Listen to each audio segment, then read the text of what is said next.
visualizan a través de las redes sociales y los que nos verán, porque estos programas son grabados, y decirles feliz sábado, que Dios los bendiga a todos ustedes y que se sientan en la compañía de nuestro Creador. Antes de abrir la palabra de Dios, me gustaría elevar una palabra de oración y hacerlo de una manera muy especial con todos ustedes, humillándonos delante de Dios. Porque Dios se merece lo mejor, porque Dios es nuestro Creador y porque Dios es el que merece la adoración total. Amén. Vamos a humillarnos delante de nuestro Dios antes de abrir la palabra.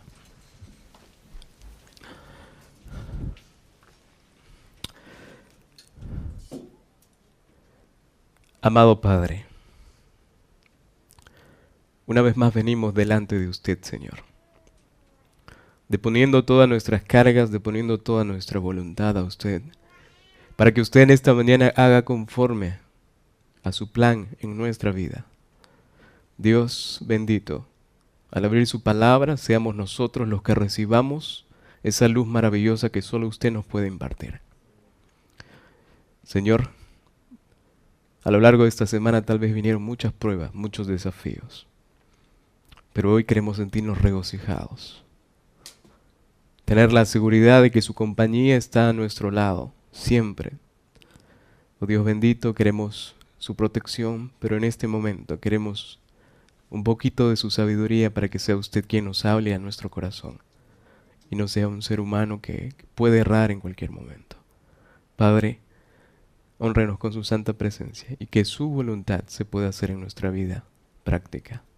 Gracias, Padre, le damos en el nombre precioso del Señor Jesús. Amén.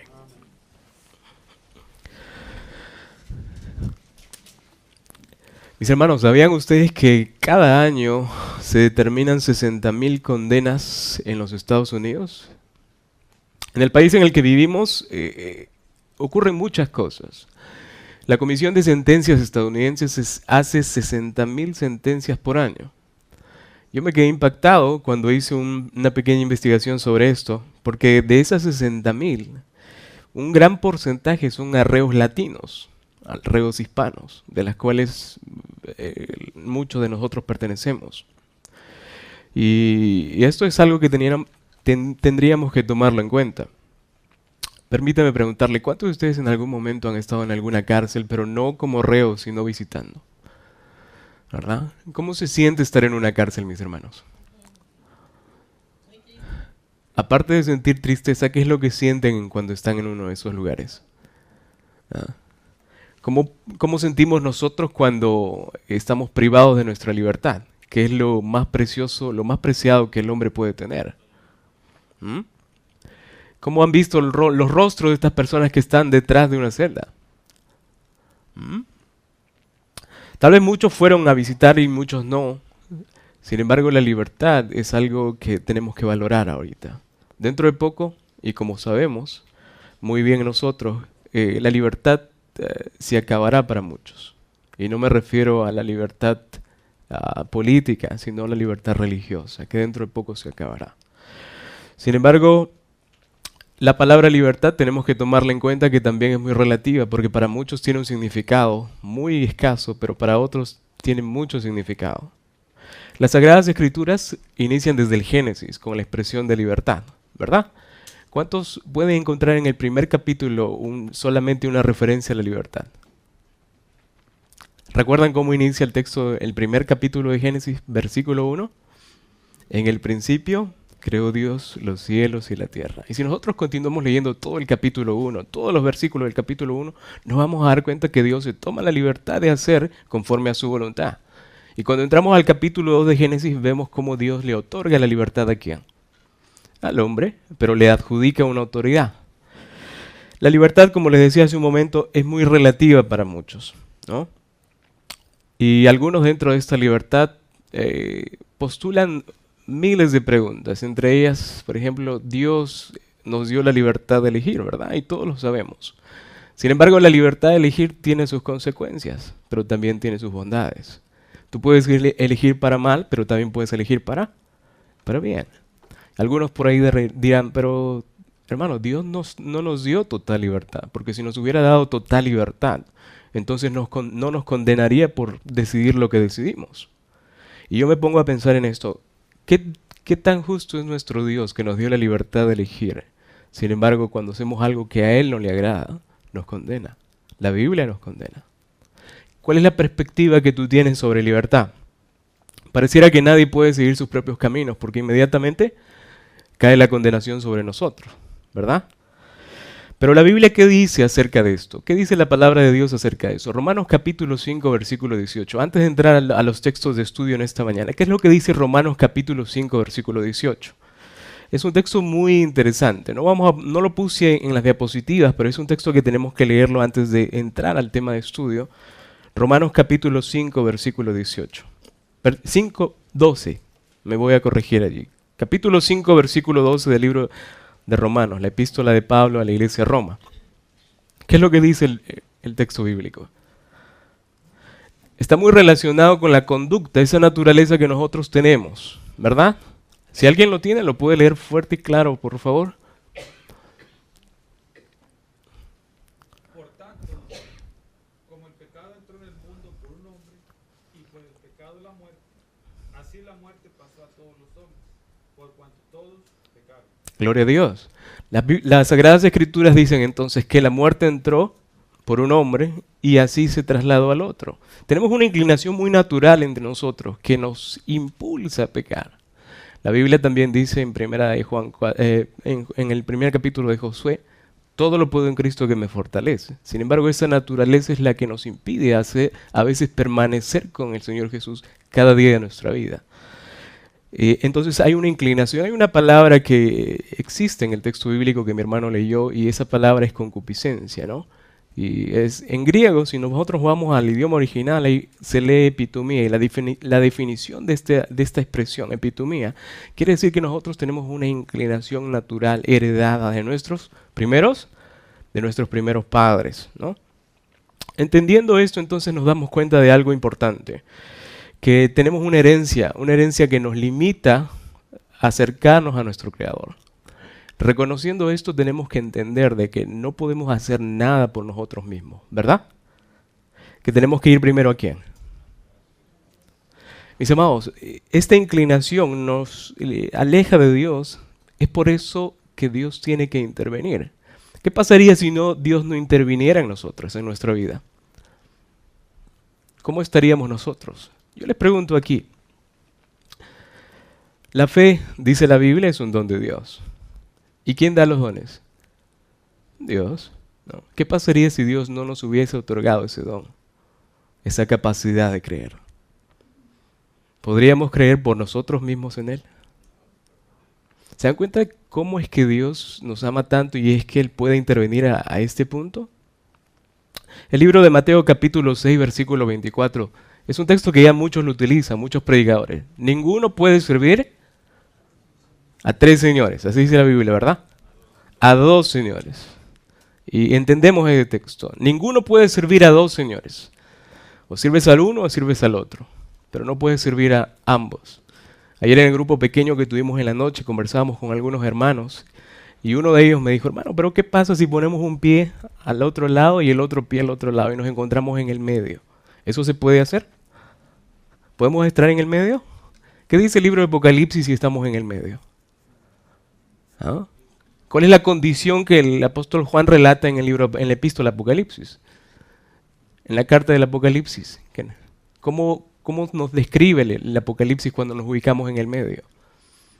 Como tibios, ¿no? Como tibios. Y esa es una de las características de la séptima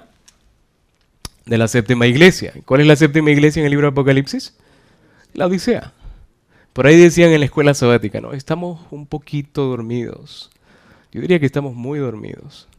Si nosotros recordamos cuál es la condición de la séptima iglesia, nosotros deberíamos, en parte, sentirnos muy seguros de que somos la séptima iglesia. Pero no nos deberíamos sentirnos conformes. Éxodo capítulo 7, y ahora sí vamos a entrar al texto de estudio en realidad. Éxodo, vamos a ubicarnos solo en el capítulo 7 del libro de Éxodo. Vamos a ver una historia que muchos ya conocen Y vamos a relatar esta historia y vamos a notar algunos detalles muy diferentes de otros que están a lo largo de toda la Biblia.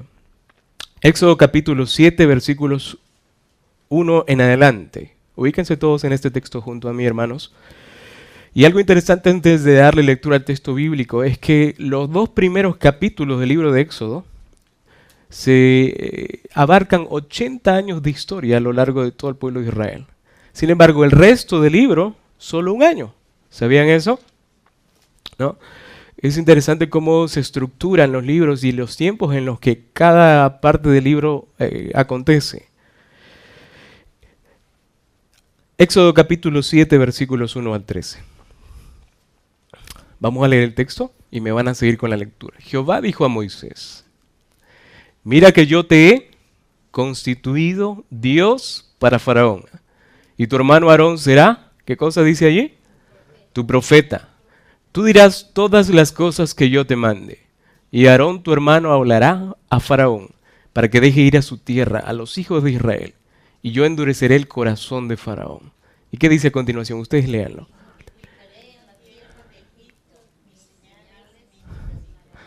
Este relato lo conocemos ya a la perfección. Antes de ir al análisis en sí del texto bíblico, quiero mencionarles que puse un texto sugerente en los boletines que algunos de ustedes tienen ya y recibieron. ¿Y alguien me puede decir cuál es el título del sermón? Que fue un poco sugerente, lo preparamos para esta mañana. ¿Qué es lo que dice el texto? El título del sermón es Anarquía Cristiana, pero no en forma de afirmación, sino en forma de pregunta. Anarquía cristiana. ¿Alguno de ustedes sabe o tiene alguna idea de lo que implica la palabra anarquía? ¿Qué significa anarquía? ¿Cuál es la definición real de anarquía? ¿Mm?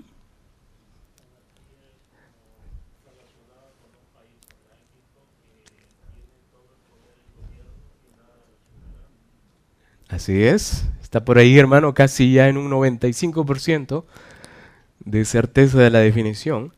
La palabra anarquía es una palabra compuesta, ana y arges. No lo traje allí, pero vamos a tratar de incluirlo en el próximo, ¿no? Y quiere decir que esta palabra dice en contra de algo, en oposición a algo, ¿no? Y la palabra arges en griego define otras palabras como principio, poder o mandato, ¿no? Es decir, la palabra anarquía, en otras palabras, y resumiendo, es cuando uno hace sus propias leyes. Una persona anárquica, una persona que está dentro de un gobierno anárquico, hace sus propias leyes, genera sus propias leyes. Y si hay leyes, las modifica ya, según su propia percepción. Por eso yo le puse el texto en esta mañana, Anarquía Cristiana, y a lo largo de mi poca experiencia que tengo liderando algunas iglesias, he visto que en estos tiempos hay muchos cristianos que están cambiando la ley a su modo, ¿no? Intentan cambiarla y eso es triste porque la palabra de Dios dice que no podemos cambiarla, no podemos seguir la ley tal cual a nosotros nos parece, sino que tenemos que obedecerla tal cual Dios la instituyó. Amén, hermanos. Volviendo al texto bíblico, dice: Jehová dijo a Moisés, mira que yo te he constituido, ¿qué cosa? Dios. ¿Notan algo particular en esa palabra? ¿No? Y la subrayé a propósito todavía, para que se dieran cuenta. Dios minúscula. ¿Y por qué Dios le dice esto a Moisés? Mira que yo te he constituido Dios. Algunos dicen, no, Dios tiene la capacidad de hacernos dioses. ¿Será que eso quiere decir el texto bíblico realmente? No, mis hermanos. Luego dice a continuación, para Faraón y a tu hermano será tu profeta. Es interesante cómo en estas dos primeras líneas notamos algo interesante. Dios le da autoridad a Moisés, le adjudica su propia autoridad. Ve en mi representación. ¿Y qué más dice el texto bíblico? Tú dirás todas las cosas que yo te mande. A veces no nos gusta seguir cuando alguien nos da órdenes, ¿verdad? ¿A cuánto le gusta seguir órdenes? Levante la mano y sea honesto así, totalmente. Hay uno nomás que le gusta seguir orden, 2, 3. ¿Saben? Lo más difícil para el ser humano, y eso está en nuestra naturaleza, y eso es parte de la epitomía de la que mencionábamos al comienzo, no nos gusta seguir órdenes, porque tenemos ese ese elemento que embargó al enemigo de Dios desde un comienzo. Y es algo que Elena de White condena, ¿no? A través de una sola palabra, el orgullo, ¿no?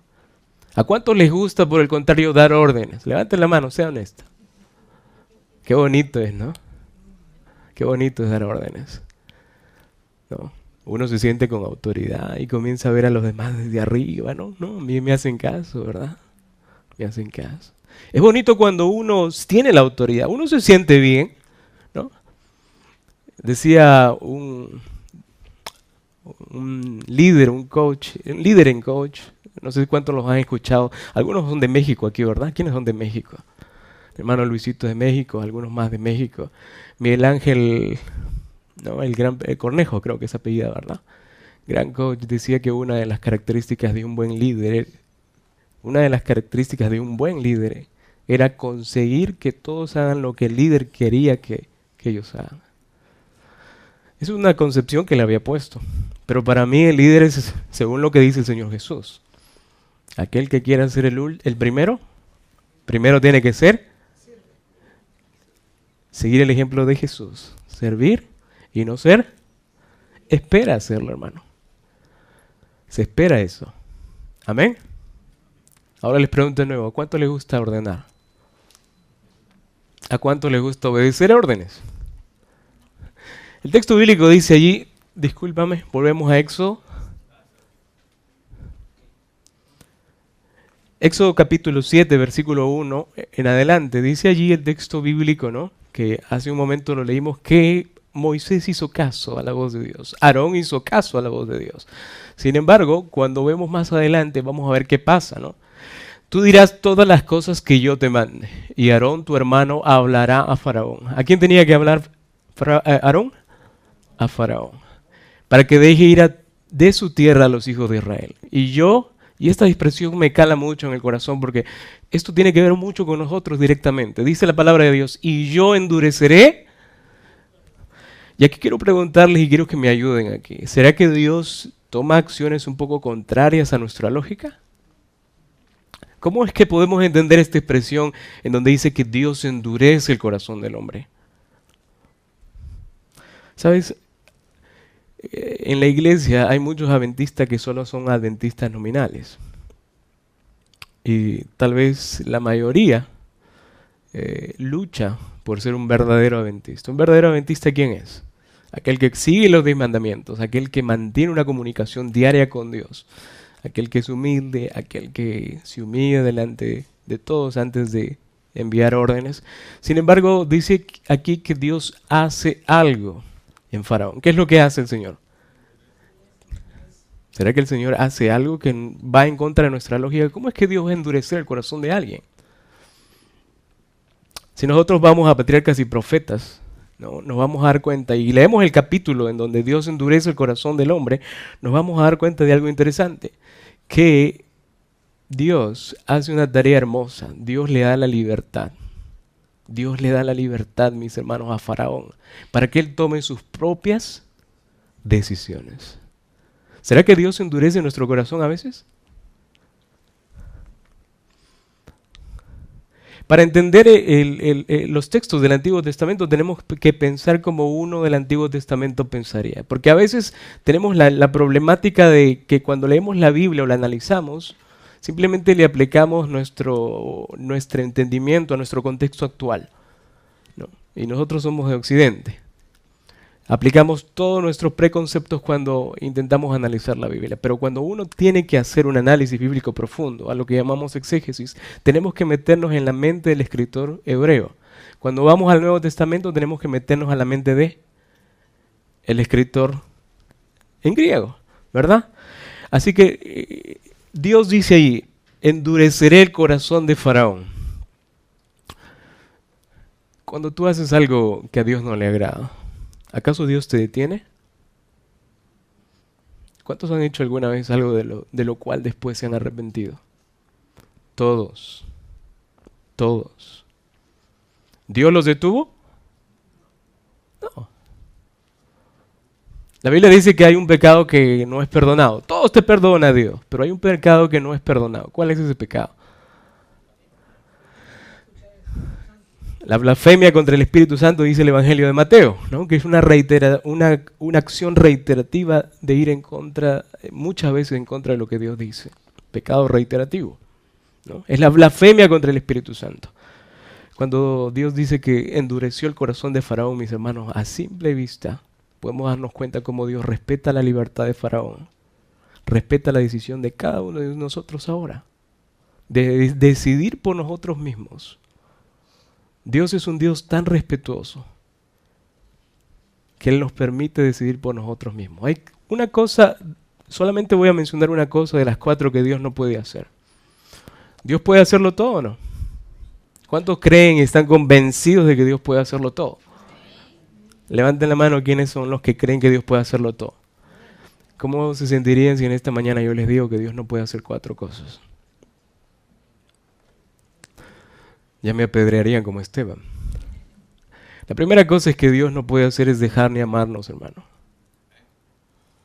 Dios no puede dejar ni amarnos. La segunda cosa que Dios no puede hacer es, Dios no puede salvar a aquel que no quiere ser salvado. ¿Quieren que le diga las otras 2? La tercera cosa que Dios no puede hacer, Dios no puede odiar.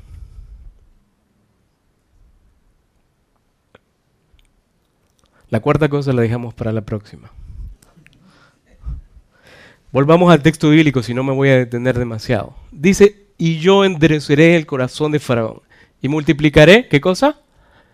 En la tierra del Egipto mis señales. Y subrayé esta frase en amarillo, porque esta frase es mesiánica, hermano.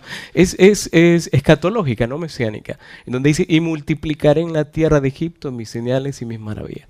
Después de esto yo les voy a mostrar una línea sucesiva a la cual todos ya están familiarizados. Pero noten esa frase allí. Y multiplicaré en la tierra de Egipto mis señales y mis maravillas. ¿En qué lugar según el mapa estaba Egipto? ¿En el norte, sur, este, oeste? ¿Recuerdan? Al sur, ¿verdad? Al sur estaba Egipto, ¿no? Y vamos a anotar esta frase al final. Vamos a la siguiente diapositiva. Vamos a seguir el verso 4, hermanos. Vamos a seguir el verso 4. Dice la palabra de Dios después. Y Faraón, ¿qué dice allí? No os oirá. Algo que es común en los adventistas. Y no solamente estoy hablando de los adventistas, y esto incluye a todas las iglesias adventistas. Es que a veces cuando llegamos al templo a escuchar el sermón o la escuela sabática, pensamos que la iglesia es un lugar para dormir, ¿verdad? Yo recuerdo en una iglesia allá en mi país, que el predicador cuando llegaba decía, ok, aquel que quiere una almohadita ahí, el diácono le puede alcanzar una almohadita para que se sienta cómodo. Y el predicador decía, ¿no? Al momento de la bienvenida decía a todos, siéntanse como en su casa, ¿no? ¿No? Y la mayoría realmente, así, literalmente se sentía como en su casa, ¿no? Y mis hermanos, ¿saben por qué pasa eso? Hay muchas causas, pero una de las cuales creo que a veces los cristianos actuales no están durmiendo bien. Y eso es porque eso delata mucho, que no voy a entrar en detalles, pero delata mucho, porque el día anterior recuerdan ustedes que deberíamos ya, a la puesta de sol, está llegando a casita, está descansando ya para estar preparados para el día sábado, ¿verdad? Dice la palabra de Dios, y Faraón no os oirá. Dios da la orden a estos 2 patriarcas, pero cuando van a Faraón, Dios les dice algo más. Y Faraón no os oirá. Mas yo pondré mi mano sobre Egipto y sacaré a mis ejércitos, mi pueblo, los hijos de Israel, de la tierra de Egipto, con grandes juicios. Y sabrán los egipcios que yo soy Jehová, cuando extienda mi mano sobre Egipto y saque a los hijos de Israel de en medio de ellos. ¿Y qué dice ahí? E hizo Moisés a Aarón. ¿Algo pasó allí?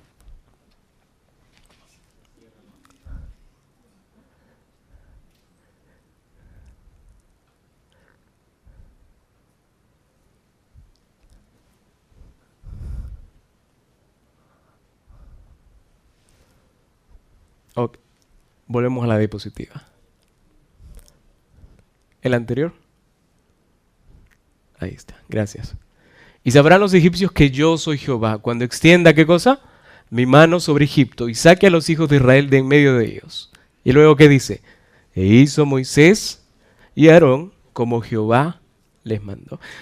Una característica muy particular de estos dos patriarcas es que tenían ciertas cualidades, ciertos elementos, ciertos requisitos cumplían para con Dios. Por eso habían sido elegidos, dice patriarcas y profetas.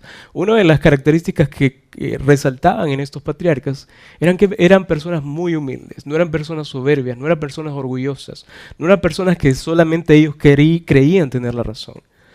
Y miren lo que dice ahí, y hicieron como Jehová les mandó.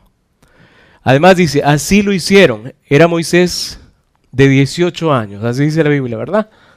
De 80 años, creo que leí mal. Y Aarón de edad de 83 cuando hablaron a Faraón. ¿Cuánto de diferencia se llevaban ellos?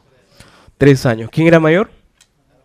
Aarón era mayor, era más mayorcito. Sin embargo, a lo largo de toda su vida, y recordemos porque no lo podemos dejar de lado, a lo largo de toda su vida, ellos no fueron seres humanos perfectos, líderes perfectos. Cada uno tuvo sus cositas, como algunos de los que estamos aquí, ¿no? Sin embargo, Dios los eligió. Y a veces yo me pongo a pensar, ¿cómo es que Dios elige a personajes imperfectos, personas con vidas no tan santas? ¿Por qué Dios las elige? ¿Recuerdan cómo era Pedro antes de su conversión? ¿Recuerdan cómo era Pablo, el apóstol del que estamos estudiando en la escuela sabática antes de su conversión? ¿Por qué Dios elige este tipo de personas? Me encanta cuando dice que Moisés y Aarón hicieron caso a Dios. Vamos a la siguiente diapositiva, por favor.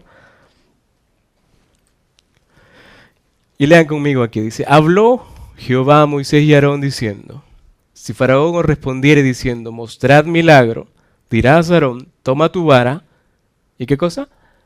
Échala delante de Faraón para que se haga. Y dice que lo hizo, y luego vinieron pues Moisés y Aarón a Faraón, hicieron como Jehová lo había mandado, y echó a Aarón su vara delante de Faraón y de sus siervos, y se hizo. Tuve que extraer algunos textos y subrayarlos en amarillo para que nosotros entendiéramos cuán importante en esta mañana es hacer la voluntad de Dios, es ser obedientes a la voluntad de Dios, y no ser cristianos que estén embargados por esa palabra que mencionamos, que es la anarquía. Porque cuando nosotros venimos a la iglesia y lo primero que hacemos es intentar no hacer caso a las órdenes que recibimos de nuestros líderes, nos convertimos en cristianos anárquicos. Pero cuán precioso sería que nosotros siguiéramos el ejemplo de Moisés y Aarón. Hicieron caso a la voz de Dios. Y algunos tal vez me dirán, no, pero la voz de mi líder no es la voz de Dios, ¿no? ¿Cómo podemos definir eso? Mis hermanos, tengamos cuidado con lo que estamos pensando y con lo que estamos diciendo, porque podemos ir en contra de lo que Dios está enseñándonos. ¿Qué resultados tenemos si nadamos en contra de la corriente? ¿Alguna vez alguno de ustedes ha intentado nadar en un río, pero en contra de cómo el río está viniendo? ¿Qué pasó? Algunos le creen salmones, ¿verdad? Están yendo en contra de la corriente, ¿no? ¿Y es bueno eso o no? ¿Cómo deberíamos nadar en ese caso? ¿Qué dice Romanos capítulo 8, versículo 31? Vamos a nuestra Biblia. Algunos se acostumbraron a las diapositivas, nomás no, el predicador ya tiene los textos ahí. Vamos a nuestra Biblia, hermano, porque es hermoso escuchar el sonido de las páginas de la Biblia cuando buscamos los textos.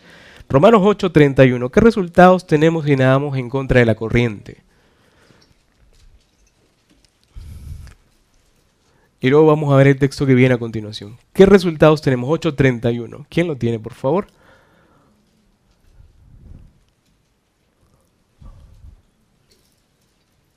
¿Qué pues diremos a esto? Si Dios es por nosotros, ¿quién contra nosotros? ¿Qué pues diremos a esto? Si Dios es con nosotros, ¿quién contra nosotros? No podemos ir en contra de Dios. Aquel que vaya en contra de Dios simplemente va a tener un fracaso asegurado. Pero si vamos con Dios, con lo que Él nos ha enseñado, ¿cuál será la definición, la resolución de nuestra decisión? El éxito. Porque Dios ya ganó la victoria por nosotros. Mis hermanos, vamos a leer el texto, los versículos finales. Entonces llamó también Faraón sabios y hechiceros. E hicieron también lo mismo los hechiceros de Egipto. ¿Qué hicieron los hechiceros de Egipto? Lo mismo. Dice, con sus encantamientos, pues echó cada uno su vara. Y dice que se volvieron las varas. Culebras también. Mas la vara de Aarón se comió toditas las otras. Y además dice el corazón de Faraón. Y deténganse aquí. Dice el texto bíblico, y el corazón de Faraón. Aquí dice, ¿Dios lo endureció o se endureció? Y dice, ¿qué más? No lo escuchó. El libro de Primera de Samuel, y no sé si lo tienes allí, mi hermano, para que nos ayudes, porque eso sí no lo he puesto acá. Primera de Samuel, capítulo 6, versículo 6. Primera de Samuel, capítulo 6, versículo 6, dice que Salomón mismo endureció en su corazón. Primera de Samuel, capítulo 6, versículo 6. Alguien que lo tenga, si no estamos a tiempo. Primera de Samuel, capítulo 6, versículo 6, muestra que Faraón fue el mismo quien endureció su corazón. Y es interesante porque este rey egipcio, que rechazó elegir la voluntad de Dios, en un momento dijo, y ustedes se van a acordar en los primeros capítulos del libro de Éxodo, ¿quién es ese Dios para que yo le haga caso? Primero Samuel capítulo 6, versículo 6 dice, ¿por qué? Lean conmigo. ¿Por qué endurecéis vuestro corazón como los egipcios? Y Faraón endurecieron su corazón. Después que los había tratado así, no los dejaron ir y se fueron. ¿Quién endureció el corazón de Faraón? Él mismo. ¿Fue resultado de qué? De su obstinación, de su soberbia, del orgullo que lo embargaba. Él no quería aceptar la autoridad de Dios. Y ahora me pongo un poco más reflexivo aquí. ¿Será que algunos tenemos la actitud de Faraón? A ver, reconozcamos. ¿Será que algunos somos como Faraón con esa actitud, mi hermano? ¿Saben? Algunos tenemos conductas egipcias. Algunos tenemos pensamientos egipcios. Algunos tenemos actitudes de egipcios. Y yo me quedo pensando hasta aquí, ¿no? ¿Cuándo la iglesia realmente va a pasar esa reforma que tanto predicamos? El mensaje que caracteriza a la iglesia adventista es el mensaje de los tres ángeles. Es un mensaje de adoración, un mensaje de reforma. Dice, ¿por qué endurecisteis vuestro corazón? Y el texto bíblico, si volvemos al libro de Éxodo, capítulo 7, los últimos versículos, 8 al 13, nos vamos a dar cuenta que ellos endurecieron su corazón. Todos los egipcios, no solamente Faraón. Y mientras vamos al texto bíblico vamos a notar algo interesante. Colosenses capítulo 3, versículo 12 dice que nosotros tenemos que estar vestidos como escogidos de Dios, santos y amados. Y el apóstol Pablo cuando habla a la iglesia de Colosas es porque él conocía la realidad de esta iglesia. Tal vez mi persona no conoce la realidad a plenitud de la iglesia de ustedes. Pero la misma realidad se repite en muchas iglesias adventistas. Y mis hermanos, hoy estamos llamados a poder cambiar esa actitud y no tener una actitud egipcia. Dice el texto bíblico al final. E hicieron como Jehová lo había mandado y echó a Aarón su vara delante de Faraón y de sus siervos y se hizo culebra. Vamos a mostrar en la siguiente diapositiva y ahí vamos a pasar de a poquitos porque hay un gráfico que quiero mostrarles que ustedes ya conocen, hermanos, pero siempre es bueno recordar. Vamos avanzando. Ese es el último texto. La siguiente. Vamos despacito. Y dice allí, hice una pequeña línea de tiempo que ya todo ya es muy común para ustedes. El tiempo restante. Y nosotros que estamos con esa luz preciosa del espíritu de profecía, conocemos detalles que ninguna otra iglesia conoce. Amén. Y tenemos ese privilegio y esa bendición.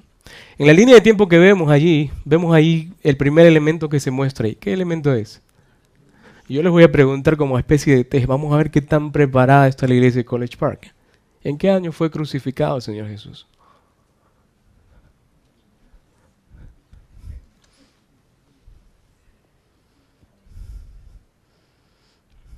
Quiero suponer que todos ya tienen la misma idea. El año 31, ¿verdad?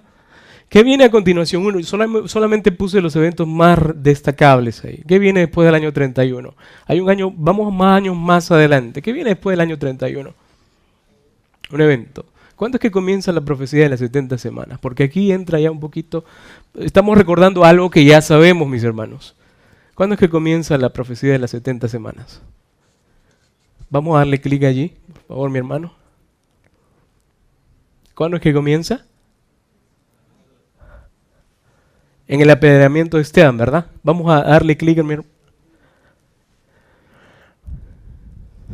¿Y en qué año fue? ¿En ese año fue? No, en ese año inicia la profecía de las 70 semanas. ¿Ya? Y vamos a darle clic ahora sí. ¿Qué es lo que viene a continuación? Hay un evento que viene a continuación también. Y esa profecía, no le des clic todavía. Del año 457 al año 1844. ¿Qué profecía es esa? De las 2300 tardes y mañanas, ¿verdad? Avanzamos. Y dentro de esa profecía, que es la máxima profecía que nosotros conocemos a través de la palabra de Dios, dentro hay una profecía pequeñita ahí, de los 1200 tardes y mañanas. Y vamos a darle clic. Dentro de estos 1260 años, y es una expresión, hay un año ahí, en el año 538. ¿Qué sucedió en ese año? Y les voy a mencionar un nombre nada más para darlo a conocer, para que recuerden. Justiniano. No, Justiniano, ¿qué hace Justiniano con una de las tribus bárbaras? Amén. Sin embargo, ¿cuándo es que comienzan los 1260 años según la profecía que nosotros ya conocemos? Vamos a darle clic allí para ver la otra fecha. Y en este año sucede algo interesante. ¿Qué sucede en este año? ¿Quién recibe la herida mortal de Apocalipsis 13? ¿No? ¿Se acuerdan de Bertier? En el año 1844. Y este año todos los adventistas se lo saben. ¿Cuándo fue ese día? ¿Qué sucedió en ese año? 1844. El 22 de octubre de 1844, Guillermo Miller había hecho una mala interpretación y esperaba la segunda venida del Señor Jesús. Pero aquí ocurre algo interesante. ¿Qué es lo que comienza aquí? ¿El juicio? Pero siendo específicos, porque recuerden ustedes que el juicio, y solamente estamos recordando, el juicio se divide en cuántas fases. ¿Cuál es la primera fase del juicio? Juicio investigador. ¿La segunda parte del juicio cuál es?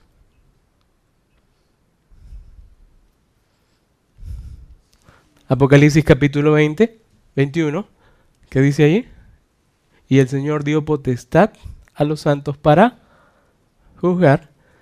¿Y cuál es la tercera parte del juicio? La tercera etapa del juicio. La ejecutiva. Cuando el Señor venga por segunda vez. Después, al resto de todo. Al término de todo. 3 etapas. Sin embargo, en 1844 comienza la primera fase del juicio. ¿Qué año estamos? ¿Cuánto ha habido? El tiempo pasa muy rápido. Ya saltamos al 2018. Y del 2018, y vamos a ubicarnos ahora sí en el tiempo en el que estamos. ¿Qué viene del 2018 en adelante? Vamos a darle clic, mi hermano. Vienen estos eventos de manera paralela, uno tras otro algunos, pero de manera simultánea están viniendo. Sabemos que tiene que venir una reforma espiritual en nuestra iglesia, sabemos que tiene que haber un sellamiento que ya está ocurriendo, ¿no? Lluvia tardía, luego que viene, fuerte clamor, zarandeo, y aquí viene un tiempo muy difícil para muchos. Yo diría para todos nosotros, que es el tiempo de angustia. Luego de eso, ¿qué viene? Inmediatamente o paralelamente con que el tiempo de angustia se divide en dos, el tiempo de angustia y el tiempo de angustia de Jacob. Hasta allí nomás. ¿De ahí qué vendría?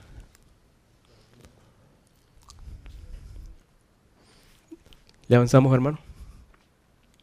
Ahí lo puse en inglés, disculpen, ese tema fue para la iglesia americana. Pero viene la segunda venida. ¿Cuánto es lo que nos falta, hermanos? ¿Cuánto es lo que nos falta? Ya no falta nada. Y solamente puse esta línea solamente para recordar en qué momento de nuestra vida estamos, en qué momento de nuestra vida cristiana estamos. ¿Cuántas son las decisiones que tenemos que seguir tomando? ¿Cómo está nuestro corazón? Saben, podemos saber mucho de profecías y yo tengo el privilegio de decirlo así porque podemos tener la verdad preciosa en nuestras manos. ¿Qué iglesia tiene esa luz hermosa que nos da detalles acerca de los eventos finales si no es nuestra iglesia? Tenemos ese privilegio, hermanos. Tenemos esa bendición de tener, hermanos, la luz que nos da detalles acerca de los eventos finales. Y tal vez, yo lo voy a decir así, tal vez tengamos toda la verdad en nuestras manos. Oseas 4:6, ¿qué dice? Mi pueblo pereció. Y luego, ¿qué dice el texto? Todos se saben solo la primera línea. ¿Pero qué viene después de esa línea? Porque la rechazaron. De nada nos vale servir. De nada, mis hermanos, nos va a servir saber de profecías, venir a la iglesia los sábados, si primero nuestra comunión con Dios no está bien. Si queremos cambiar la ley a nuestra propia manera de pensar. Nuestras conductas van a ser anárquicas si no practicamos lo que decimos predicar. Decía un anciano de iglesia ya en mi país: hermano, no solo basta tener el conocimiento de la Biblia, tienes que vivir la Biblia.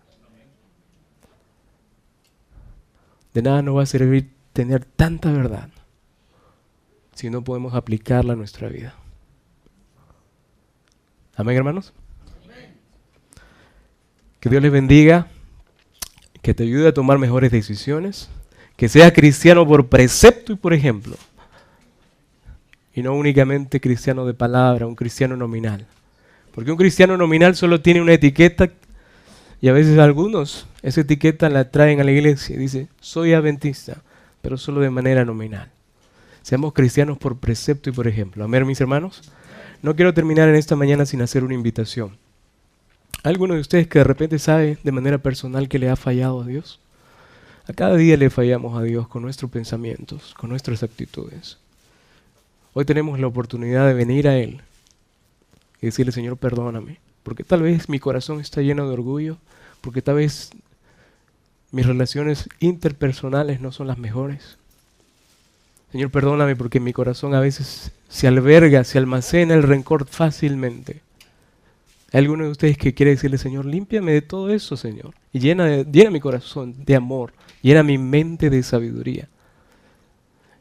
Y no permitas que sea como Faraón, sino ayúdame a ser como Moisés y como Aarón, a escuchar y obedecer tu voz. ¿Hay alguno de ustedes que quiere decirle eso en esta mañana? Vamos a ponernos en pie para terminar con una oración.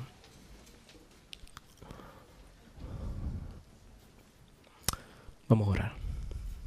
¿Qué les parece si nos humillamos mejor?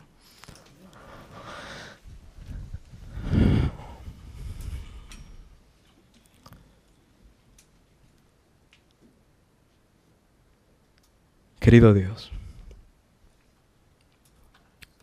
alabado sea tu nombre, Señor, aquí y en las alturas de los cielos.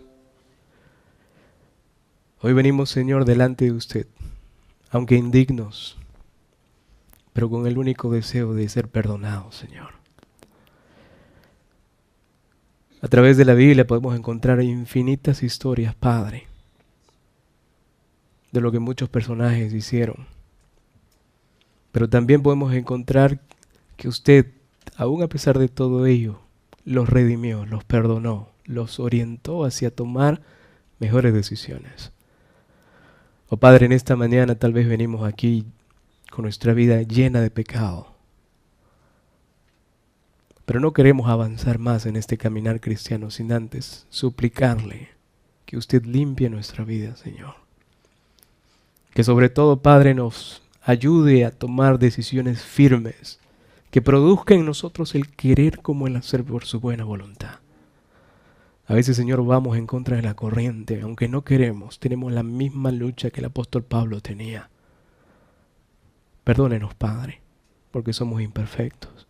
Perdónenos, porque hoy le podemos decir, Señor, le amamos, pero mañana tal vez estamos pecando, Padre. No queremos más hacerlo. Que esa naturaleza orientada hacia el pecado pueda cambiar y podamos nosotros no saltar la valla, sino entender que usted puso preceptos para cuidar nuestra integridad, nuestra vida. Padre querido, en tus manos dejamos la iglesia de College Park. Para que cada miembro aquí, reconociendo la autoridad que usted tiene y la soberanía, pueda, Señor, rendirse ante usted en primer lugar, de poner su voluntad a usted, porque usted es nuestro Creador. Nuestro Dios bendiga al pastor David, a su esposa, a los líderes de esta iglesia, para que esta iglesia pueda crecer en número, pero más que en número, Padre, en espiritualidad. Nuestro Dios, dejamos nuestras vidas en sus manos. Prepárenos, la venida está pronta y queremos estar listos, Señor, para no quedarnos aquí. Queremos vivir con usted por la eternidad, pero para ello entendemos que tenemos que esforzarnos cada día, alimentarnos de su palabra y mantener una comunicación viva, una comunión viva con usted, oh Padre. Gracias, Señor, por su palabra en esta mañana. Gracias por la honra de su presencia. Agradecemos cada bendición en el nombre precioso y por los méritos del Señor Jesucristo. Amén, Señor.